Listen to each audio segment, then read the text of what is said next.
दिल्ली में federation of farmers associations के द्वारा एक कार्यक्रम का आयोजन हुआ, जिसमें मैं मुख्य अतिथि के रूप में भाग लिया।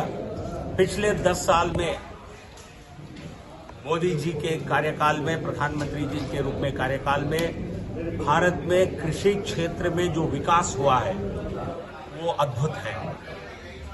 बहुत कम लोगों को इसकी जानकारी है, लेकिन स्वतंत्र आजाद भारत में 10 साल के वर्ष कार्यकाल में इतनी वृद्धि कृषि क्षेत्र में कभी नहीं हुई थी। 4% ग्रोथ, मतलब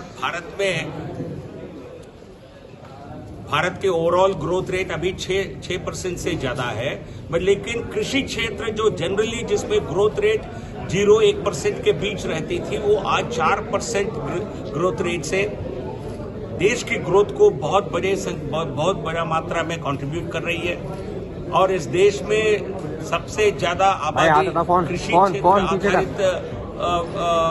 क्षेत्र आधारित है। तो कृषि क्षेत्र में इस प्रकार का विस्तार, वृद्धि ये देश के लिए खुशखबरी है। और मोदी सरकार ने पहले की सरकारों के तुलना में 5 गुना ज्यादा बजट का आवंटन करके कृषि क्षेत्र को बहुत बड़ा बढ़ावा दिया है। मिल्क सेक्टर में पहले से 60% मिल्क प्रोडक्शन में वृद्धि हुए, उत्पादन में। कृषि क्षेत्र में राइस, व्हीट, सारे जो हमारे फूड ग्रेन्स हैं उसमें रिकॉर्ड प्रोडक्शन हुआ है, रिकॉर्ड प्रोक्योरमेंट हो रहे हैं। और केंद्र सरकार के द्वारा प्रधानमंत्री गरीब कल्याण अन्न योजना के माध्यम से बड़े मात्रा में किसान के उत्पादन को गरीब तक पहुंचाने का काम मोदी सरकार कर रही है। आयात में हर सेक्टर में भारत 2.5 गुना 3 गुना कृषि उत्पादन को आयात कर रही है।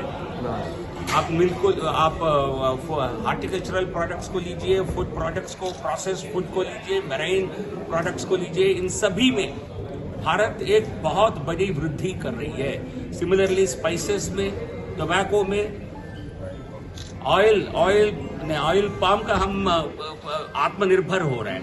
पहले हमारे भारत निर्यात बहुत बड़े मात्रा में कर रही थी। ऑयल प्रोडक्शन को, ऑयल पाम ऑयल को बढ़ावा देने से एक बड़े योजना के तहत हमने अपनी आत्मनिर्भरता की तरफ बढ़ने का काम भी किया है। तो इसलिए 10 साल गोल्डन पीरियड रहा है मोदी जी के कार्यकाल में, और आने वाला 10 साल भी बहुत कृषि क्षेत्र के लिए बहुत अच्छे रहेगा, यही एग्रीकल्चरल एक्सपर्ट्स का भी मानना है।